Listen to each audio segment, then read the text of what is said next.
और कौन जानता है पूतना को? पूतना बाल घातनी। देखिए नाम भी खराब, कितना खराब है पूतना, नाम भी खराब। चाहिए किसी का नाम खराब होता है, कम से कम काम तो सही है, सुंदरता तो रहे काम में, पर नाम भी खराब, कुल भी खराब। नाम है पूतना, काऊ के घर पूतना, कुल भी खराब है, राक्षस कुल में जन्म ली।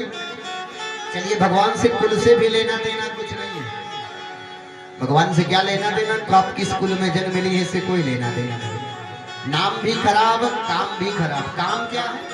शिशुंचरा, छोटे छोटे बालकों का संहार करती है।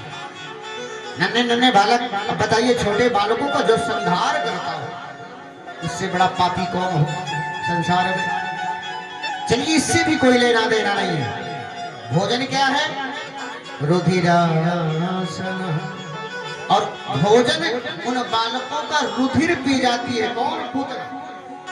चलिए इससे भी कोई लेना देना नहीं, कम से कम भावना तो अच्छी होनी चाहिए।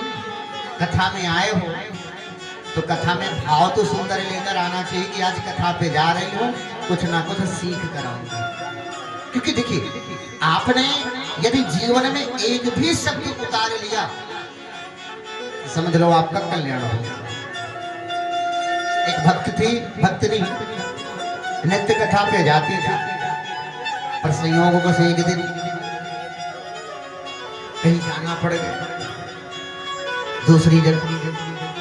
तो पति देव से प्रार्थना किया, मैंने संकल्प लिया है कि 7 दिन हमारे परिवार से कोई ना कोई कथा पे जरूर आएगा, और देखिए आपसे निवेदन है कल मैं नहीं जा पाऊंगी, कृपया करके आप ही कथा पे चले जाओ। पति तो पहले गांव के जिम्मेदार, बड़े लोगों को कहाँ समय रहता है ऐसी कथाएं सुनने, वो मदमस्त रहते हैं अपने ही माया के चक्कर में।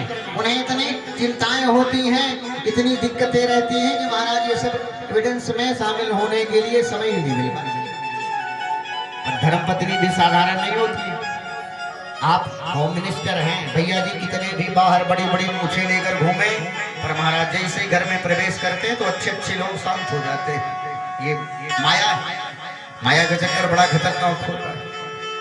पहले तो मना किया नहीं जा पाएंगे, पर महाराज पत्नी ने आंखें दिखाया, सुनो अगर आज कथा पे नहीं गए तो शाम का भोजन पानी बंद। अब भगवान घबरा गए, हे भगवान अगर एक दिन नहीं भोजन देंगे तो हम स्वयं बनाने पे कितनी दिक्कत जाती है, तो बनाने वाला समझ सकता है, ये आपकी तो आदत सी होगी। तो महाराज तैयार हो गए, ठीक है कोई बात नहीं चले गए। कथा चालू, पंडाल खूब भरा था, खचाखच पीछे से पीछे गए। कुछ लोग कुर्सियों पे बैठे, और कुर्सियों पे बैठे लोग जैसे ही देखा गांव के जमींदार जी आए हैं तो महाराज सब खड़े हो गए। एक खड़ा हो गया, अरे आइए आइए आइए आइए, आज आपके दर्शन हो गए, धन्य। खड़े हो गए कुर्सी से, और कुर्सी दे दी, लो महाराज बैठी बैठी। और खाना खा के तो गए थे बढ़िया, 4-5 रोटी 6 रोटी, जैसे ही गए आराम से ठंडी ठंडी हवा चल रही थी, वहीं पे कुर्सी पे बैठे बैठे जाके सो गए। कथा समाप्त हो गई, आरती हो गई, पूजा हो गई, सारे लोग चले गए, पर मात्र एक ही व्यक्ति खड़े रहे जिनकी कुर्सी पे बैठे। विचार कर रहे हैं, हे भगवान कहीं कुर्सी छोड़ के चले गए तो कोई दूसरा लेके चला जाएगा, हम अपने लिए लाए थे बैठने के लिए, और ये महाराज इसी में सोए पड़े। तो प्रेम से जगा रहे हैं, हेलो भैया, और जैसे ही जगाया सो जगे। पूछने लगे, भैया हो गई कथा? बोले हाँ। आरती भी हो गई? बोले हाँ। और जैसे ही ऐसी बात बोली तो महाराज बोले आनंद आ गया, आज कथा, ऐसी कथा हमने जीवन में कतई नहीं सुनी, आनंद आ गया। आज कथा में ऐसा आनंद आया, ऐसा आनंद आया कि महाराज ऐसा आनंद हमारे जीवन में कतई नहीं आया। उन्होंने कहा ठीक है महाराज जाइए, चले गए और घर गए।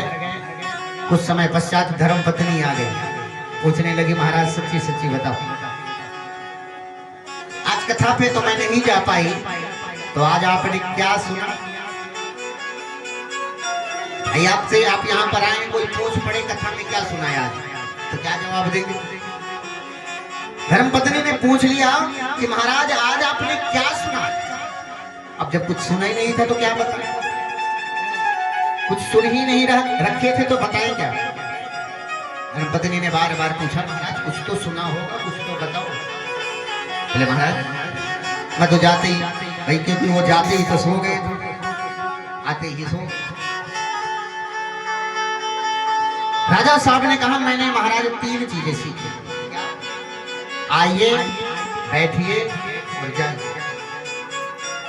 धर्मपत्नी बुद्धिमान थी, उन्होंने कहा सुनो, यदि आपने ये चीजें सुनी हैं और यही चीज आपके समझ में आई है तो आप इसी को जीवन का आधार समझकर, जीवन का मूल मंत्र समझकर इसी को अपने जीवन में उतारें। तो महाराज वो राजन नित्य जाप करने लगे, काहे का, आइए बैठिए जाइए, इसी मंत्र का जाप करना प्रारंभ कर दिया। आइए बैठिए और जाइए। और देखिए संयोग, एक दिन जाप कर ही रहे थे कि महाराज जैसे ही शब्द का उच्चारण किया आइए, और उसी समय एक चोर घर में प्रवेश किया। जैसे चोर के कान में आवाज गई आइए, तो चोर घबरा गए, हे भगवान मुझे तो लगता है आज इन्होंने देख लिया। चोर के पास जी कितनी थोड़ा सा जान होती है, चोर चोर होता है, खट की आवाज आए तो महाराज चोर घबरा जाता है। जैसे ही सुना आइए तो चोर ने विचार किया तो पकड़ेगा, अगर वापस जाएंगे तो महाराज और गांव में बदनामी हो जाएगी, जितनी चोरियां हुई है सारा इल्जाम हमारे ऊपर आ जाएगा। गया बेचारा वहीं पर। फिर दूसरा शब्द आया क्या, बैठिए। जैसे ही बैठने को कहा चोर बैठ गया, विचार करने लगा कि महाराज अब तो हमारी पोल पट्टी खुल जाएगी।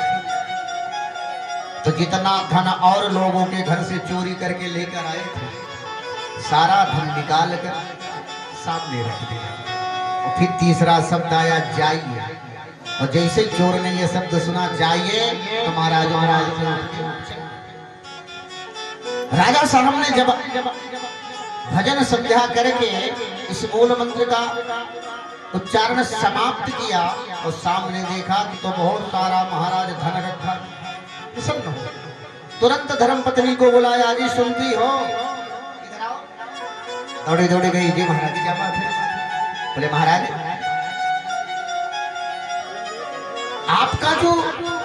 आपका कथन था जो हमने पंडित जी के द्वारा मूल मंत्र सीखा, महाराज मैंने 3 दिन ही उस मंत्र का जाप किया और देखो महाराज 3 दिन में क्या परिणाम मिला, सर्वत्र धन प्राप्त हो गया, इतना सारा धन प्राप्त हो गया।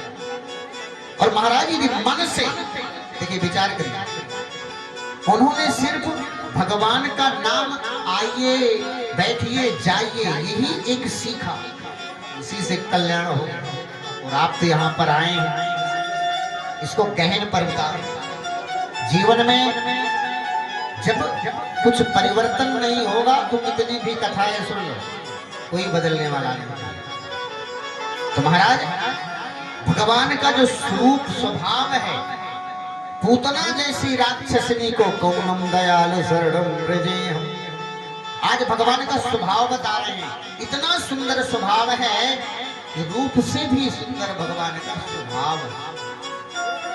कौनम दयालु शरणम व्रजेहम, मौसी आज माँ जैसी, पूतना कौन है, भगवान की मौसी है, और मौसी माँ जैसी है। माँ जैसी ही तो मौसी है, वही मौसी है जो माँ जैसी। और आज भगवान ने पूतना जैसी राक्षसनी का ऐसा उद्धार किया जो गति माँ की होती है, माँ से पहले आज प्रभु ने पूतना मौसी को वही गति प्रदान कर दी। अब बताइए भगवान का स्वभाव भी निर्मल, स्वरूप भी निर्मल, कौन नहीं चाहेगा ऐसे प्रभु से मिलना, चाहोगे कि नहीं चाहोगे। जिसका रूप भी सुंदर हो, सब कोई चाहता है कि बहू ऐसी मिल जाए, देखने में भी सुंदर रहे और टाइम पे 4 बजे जब के चाय पिला दे, ऐसा होता है क्या। ज्यादा सुंदर चीज बड़ी खतरनाक होती है, 101% चाय अगर चाहिए तो महाराज कोई गरीब घर की छोरी ले आओ, वही 4 बजे पिलाएगी। ज्यादा सुंदर भी ना हो, थोड़ा सा सांवली हो, फिर देखो कितना काम करेगी। पर सब चीजें यदि एक ही जगह मिल जाए, उससे बड़ा नसीब किसके पास है? भगवान की कृपा ही होती है कि महाराज सुंदरता भी हो और स्वभाव भी निर्मल हो, कि सारे परिवार का ख्याल भी करे, सास की भी सेवा करे, ससुर की भी सेवा करे, पति की भी सेवा करे। ये सारी चीजें अगर एक ही जगह मिल जाए और गांव में लगे भी बड़ी सुंदर बहू मिले तो क्या पूछना। तो महाराज आज भगवान में तो सर्वगुण संपन्न है, भगवान का स्वरूप भी निर्मल है और स्वभाव भी निर्मल है। कौन ऐसे व्यक्ति से नहीं मिलना चाहिए? भगवान तुरंत सुखदेव जी गए, हाथ पकड़ लिया, प्रभु ऐसे व्यक्ति से दर्शन जरूर करो। बोले महाराज ऐसे यदि प्रभु के दर्शन करना है तो एक काम करो, चलो हमारे गुरु जी के पास, क्योंकि महाराज हम तो 2 ही श्लोक रट कर आए थे, और आप यदि गुरु जी के पास चलेंगे तो गुरु जी जरूर आपको समस्त श्लोकों का सार बताएंगे। सुखदेव जी पीछे पीछे चल दिए और महाराज ऐसे जैसे ही आज वेद अभ्यास जी के पास गए, वेद अभ्यास जी ने हृदय से लगा दिया और महाराज दोनों पुत्र और पिता के आंखों से अच्छी छलकते रहे। और आज श्रीमद् भागवत कथा देखिए, पुत्र मोह में नहीं, पात्र सुखदेव जी इस कथा के पात्र थे, तभी उनको ये कथा प्रदान कर दी। और ये सुखदेव जी महाराज राजा परीक्षित को कथा सुनाई। जब राजा परीक्षित को श्राप लगा तो महाराज यही सुखदेव जी ने उनके 7 दिन की श्राप से मुक्ति दिलाई। ये श्रीमद् भागवत कथा सुनाकर प्रेम से बोलो जोर से राधे राधे। आवाज नहीं आई, राधे राधे। जोर से बोलो थोड़ा एक बार, राधे राधे। तो महाराज शानक जी कहते हैं कि महाराज एक चीज ये नहीं समझे, सुखदेव जी जितना समय गाय के दूध काटने में लगता है गौ बेला, उतने समय से ज्यादा कहीं रुकने वाले नहीं है। और महाराज चक्रवर्ती सम्राट हैं परीक्षित, कोई साधारण थोड़ी ना, यहाँ कोई सरपंच जी बन जाए तो महाराज उनके लिए समय नहीं निकल पाता। ऐसी चीजों में समय निकलना आसान है क्या? कोई गांव का सदस्य भी बन जाता है तो ऐसे महाराज अपने आप को इतना बिजी बताता है, इतना बिजी बन जाता है कि महाराज इससे ज्यादा बिजी कोई नहीं। और जो चक्रवर्ती सम्राट हैं राजा परीक्षित, उनको 7 दिन कथा सुनने का समय कैसे मिल गया? इतना समय कैसे उनके पास मिल गया? तब जाकर सूत जी ने बताना प्रारंभ किया। प्रेम से बोलो जोर से राधे राधे। कहते हैं जब महाभारत का युद्ध चल रहा था, एक सत्य और सत्य, देखिए यही से सीख मिलती है, दोनों एक सत्य के पक्ष में है, एक असत्य के पक्ष में, पर सत्यम परमम धीमहि। आप सत्य के मार्ग पर चलो, महाराज हजारों कठिनाई आएंगी, और खूब झूठ बोलो, दिन रात झूठ बोलो तो महाराज आनंद ही आनंद। अच्छा झूठ कोई पसंद करता है क्या? कितना भी झूठा व्यक्ति हो, रातों दिन झूठ बोलता हो, और अगर उससे कोई झूठ बोले तो यही कहेगा देख भाई मुझे बिल्कुल झूठा पसंद नहीं। स्वयं रातों दिन झूठ बोलता है, 24 घंटों झूठ बोलता है, पर अगर उससे कोई झूठ बोले तो बर्दाश्त नहीं है। महाराज झूठे को ही झूठा बर्दाश्त नहीं है, जो झूठ बोल रहा है उसे स्वयं झूठ बर्दाश्त नहीं है, क्योंकि सत्यम परमम धीमहि। जो सत्य के मार्ग पर चलता है, कठिनाइयां तो जरूर मिलती हैं, पर एक न एक दिन सत्य की विजय होगी। देखिए कौरव पांडवों में, पांडव चाहते हैं हमारे परिवार का कल्याण, सबका कल्याण है। दुर्योधन चाहता है मेरा कल्याण, और उसी में महाराज पात्र हैं भगवान। भगवान चाहते हैं सर्वजन हिताय सर्वजन सुखाय, सभी का कल्याण हो। पर महाराज जो सत्य के मार्ग पर चलता है विजय जरूर प्राप्त करता है।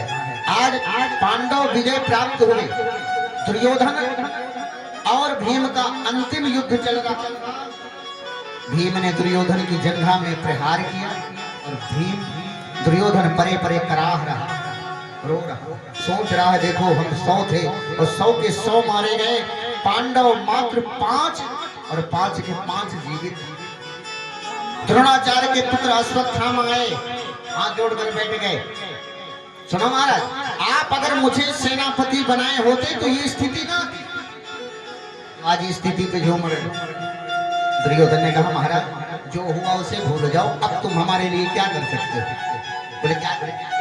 बोले मुझे कष्ट इस बात का है कि हम 100 थे और 100 के 100 मारे गए और पांडव सिर्फ 5 के 5 जिंदा हैं। आपसे निवेदन है यदि वास्तव में कोई उपकार करना चाहते हो तो महाराज किसी 5 में से एक का सर यदि आपने मुझे लाकर दे दिया तो समझ लो मेरी मरणोपरांत आत्मा प्रसन्न होता। देखिए जो व्यक्ति दुष्ट होता है ना, मरते समय भी भगवान का नाम नहीं ले रहा, सारे परिवार को खो दिया अहंकार में आकर, सारे परिवार को नष्ट कर दिया, लेकिन फिर भी अंतिम समय आया है, लेकिन फिर भी दुष्ट सोच है, फिर भी मन के ये जो मन है भगवान के चरणों में नहीं रमाया। जो व्यक्ति दुष्ट होता है दुष्टता ही सोचता है। एक सेठ जी थे, आया है सो जाएगा राजा रंगो फकीर, कि कोई सिंहासन चढ़ चलो कोई बंधो जंजीर। और सेठ जी एक दिन ऐसा समय आया कि महाराज अंतिम सांसें लेने लगे। जैसे ही अंतिम सांसें लेना चालू कर दिया, अंतिम पड़ाव पर हैं तो सारा परिवार इकट्ठा हो। जब ऐसी स्थिति आती ना तो सारा परिवार जितने पुत्र होते हैं सब खड़े हो जाते हैं, शायद कुछ बता दें, शायद कुछ बता कर जाए, कुछ वसीयत वगैरह, सब बंटवारे के लिए खड़े हो जाते हैं। क्या पिताजी दे के जाएंगे? सारा परिवार इकट्ठा है और सेठ जी अंतिम सांसें ले रहे हैं। परिवार वाले बड़े चिंतित है, भगवान सारे लोग, कोई तुलसी दल डाल रहा है, कोई गौ माता का गौदान करा रहा है, सब लोग कोई पैर दबा रहा है, कोई सर दबा रहा है। पिताजी जाने वाले पर कुछ बोलना चाह रहे, एहसास हुआ कि पिताजी कुछ बोलना चाह रहे हैं। महाराज मन में शंका पैदा हो गई कि हे भगवान कुछ बोलना चाह रहे हैं तो जरूर कुछ ना कुछ बताना चाह रहे हैं। किसी ने कान में आके कह भी दिया, पड़ोसी ने, हे भैया हमें तो शंका है कहीं ना कहीं उन्होंने धन छिपा के रखा और वही बताना चाह रहे। अब बताइए धन की बारी जहां जाती है तो कौन नहीं प्रसन्न हो जाता, कौन नहीं चाहता कि मेरे मम्मी पापा बता के जाएंगे। सारा परिवार बहू के कान खड़े हो गए, हे भगवान, और जोर जोर से पैर दबाना चालू कर दिया, पिताजी कुछ बोलो। अब पिताजी कुछ बोले ही नहीं रहे, परिवार चिंतित, मरने की चिंता खत्म, मर जब जाए कोई चिंता नहीं है, पर जो बताना चाह रहे बता दे और बता के मरे। अब इसकी चिंता नहीं है कि मर रहे हैं, चिंता बदल गई। अब चिंता ये है कि महाराज जो भी बोलना चाह रहे हैं बता के जाए। सारा परिवार बस पिताजी बोलो बोलो। अब पिताजी क्या बोले, आवाजें नहीं निकल रही। किसी सयाने बुजुर्ग ने कहा एक काम करो, वैज्ञानिक युग है, रोहतक चले जाओ, कोई खास दूरी नहीं है, पीजीआई से कोई अच्छा डॉक्टर पकड़ लो। महाराज अब लालच मन में सवार हो गया, सारे पुत्रों ने मिलजुल कर गए, तुरंत डॉक्टर ले आए और वैज्ञानिक युग है, डॉक्टर ने ऐसा इलाज किया कि पिताजी थोड़ा सा खड़े हो गए, बैठ और सारा परिवार, पिताजी बताइए क्या बताना चाह रहे थे, कुछ बोल रहे थे आप। पिताजी ने कहा, अरे महाराज मैं ये बताना चाह रहा था कि सारा परिवार मुझ में उलझा हुआ है, मैं तो मर ही रहा हूँ, पर उधर काटड़ा छूट गया है, सारा दूध पिए जा रहा है, मेरे मरने के बाद मेरे नाते पोते क्या पिएंगे। मैं तो ये बताने की कोशिश कर रहा था और आप मेरा इशारा नहीं समझ पाए। अब विचार कर, मर रहे हैं, अंतिम सांसें, कब ये सांस की नड़ियां टूट जाए कोई भरोसा नहीं है, पर चिंता काहे की खा जा रही है दूध। अरे आप जैसे लोग कितने आए कितने गए, यूं ही संसार चलता रहता है, ये मत सोचना। स्वार्थ लाग करे सब प्रीति, सुर नर मुनि जन की यही रीति। जब तक आपके हाथ पैर सलामत हैं, आप कार्य योग हैं, घर में काम कर रहे हैं, तब तक आपकी बड़ी महाराज जिस दिन आपका काम खत्म, खाट लिया नहीं, उसी दिन से आपका महाराज 2 रोटी बहू देगी तो 4 बातें सुनोगे तब पाओगे। जब तक 4 बातें नहीं सुनाएगी तो रोटी भी नहीं हजम होने वाली, आदत सी बन जाएगी सुनने की। तो महाराज ये संसार स्वार्थी। अश्वत्थामा गए, बोले मुझे सेनापति बनाया होता तो आज ये स्थिति नहीं आती।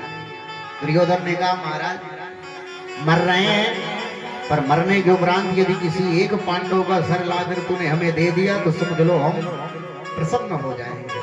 और देखिए समय इधर पांडवों ने जब युद्ध जीता तो जहां पर भगवान लेकर गए और पांडव जहां पर सोते थे, भगवान ने ऐसी कृपा करी कि वहां से उनको ले जाकर युद्ध विजय मनाने के लिए कहीं दूर चले गए।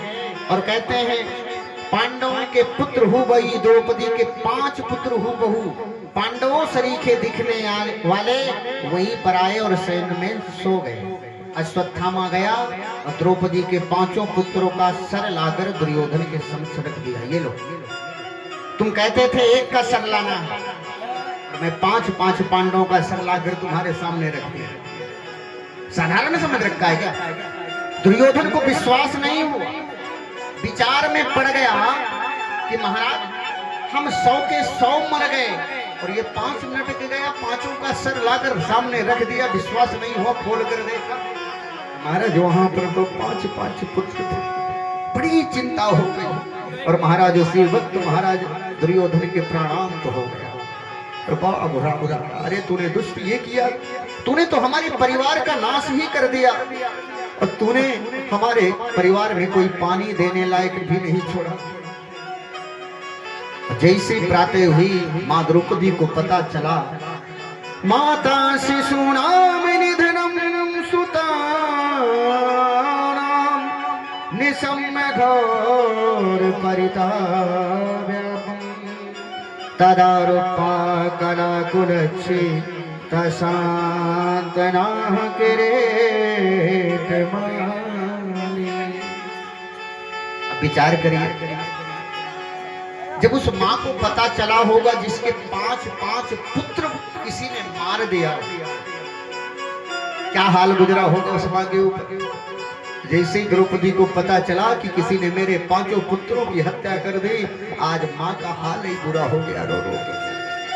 पांडवों को जब इस बात का पता चला कि हमारे पुत्रों को किसी ने हत्या कर दी, तुरंत अर्जुन आए और प्रतिज्ञा करी, द्रौपदी तू चिंता मत कर, मैं तेरे पुत्रों के हत्यारे को तेरे चरणों के सामने ही उसकी हत्या करूंगा, उसका वध करूंगा, मैं प्रतिज्ञा करूंगा। तुरंत भगवान को रथ पर रूढ़ किए और अर्जुन चल पड़े, अश्वत्थामा को पकड़ लिया और पकड़ कर रथ पर बांध लिया और बांध कर चलने लगे। तो इसे प्रभु ने टोक दिया, पार्थ क्या कर रहे हैं, ये पापी है और इस पापी का अंत यहीं पर कर दो। अर्जुन ने कहा प्रभु मैंने प्रतिज्ञा करी है द्रौपदी के समक्ष इसका वध करो। भगवान ने कहा देख लो ये पापी है, इसने पाप किया है और पाप का फल यदि तुरंत दे दो तो महाराज कल्याण हो जाता है, अन्यथा फिर तारीख पे तारीख। यदि कोई आतंकवादी है और जहां पर उसको महाराज मिल जाए वहीं पर गोली मार देना चाहिए। ये नहीं कि जेल पर ले जाओ, फिर महाराज उसका साथ देने वाले यही हजारों लोग मिल जाते हैं। भगवान ने कहा ठीक है भैया अपनी मर्जी से कर लो जो करना। और आज जैसे घसीट कर महाराज रथ पे बांध कर अर्जुन लेकर गए और आज अश्वत्थामा को द्रौपदी के समीप ये तुम्हारे पुत्रों का हत्यारा, इसको मारो। और देखिए साक्षात दया की मूर्ति द्रौपदी ने जब देखा इसको अश्वत्थामा तो महाराज हाथ जोड़ लिया, ब्राह्मण सर्वत्ता निराराम गुरु भवतु, और हाथ जोड़ लिया एक ब्राह्मण के सामने। अर्जुन ने कहा ये क्या कर रही हो, ये तुम्हारे पुत्रों का हत्यारा है, इसका वध करो। लेकिन साक्षात दया की मूर्ति आज द्रौपदी कह रही महाराज ये मत भूलो ये तुम्हारे गुरु का पुत्र है। दूसरी बात ये ब्राह्मण है और हम क्षत्रियों का धर्म है कि ब्राह्मण की रक्षा करें, ब्राह्मण का सम्मान क्षत्रियों का धर्म है करना। कि रघुकुल रीत सदा चली आई, प्राण जाई पर वचन न जाई। और महाराज मैं नहीं चाहती कि इनकी माँ गौतमी भी जिस प्रकार मैं आज पुत्र विलाप में तड़प रही हूँ, इनकी माँ गौतमी भी उसी विलाप के तड़प। आप एक काम करो, इसे छोड़, इसके कर्मों का फल ऑटोमेटिक इसे मिल जाएगा। अर्जुन ने कहा देवी मैंने प्रतिज्ञा करी है इसका वध करने की, मेरी प्रतिज्ञा का क्या होगा? देखिए युधिष्ठिर जी तो जब कुछ सुने द्रौपदी की बात तो प्रसन्न हो। अर्जुन भीम एक तरफ, द्रौपदी और युधिष्ठिर एक तरफ, एक कह रहे छोड़ दिया जाए, एक कह रहे मार दिया जाए। बताइए ऐसी स्थिति में क्या किया? कोई कह रहा है छोड़ दिया जाए, कोई कह रहा है नहीं मार दिया जाए। अब जब यहाँ पर गंभीर अवस्था में बात फंस गई तब अर्जुन भगवान की तरफ निहारने लगे और प्रभु से कह रहे हैं कन्हैया आप ही कोई उपाय बताओ, आपके शास्त्र क्या कहते हैं? भगवान ने कहा देखो अर्जुन हमने पहले कहा था ये पापी है, इसको यहीं पर मार दो। अंत में फिर वही तारीख पे तारीख मिलती रहती है। वहां जाने कितना भी कैसा भी हो, झूठे गवाह खड़ा करके छूट कर चलाता है। इसलिए पापी का अंत वहीं पर कर देना चाहिए जहां पर उसने पाप किया। अर्जुन ने कहा प्रभु आपके शास्त्र क्या कह रहे हैं ये बताओ, फालतू की बातों में मत घुमाओ। भगवान ने कहा शास्त्र तो ये कह रहे हैं ब्रह्म वर्धुम महंतव्य आतताई वधारणा, ब्राह्मण की कतई हत्या नहीं करनी चाहिए।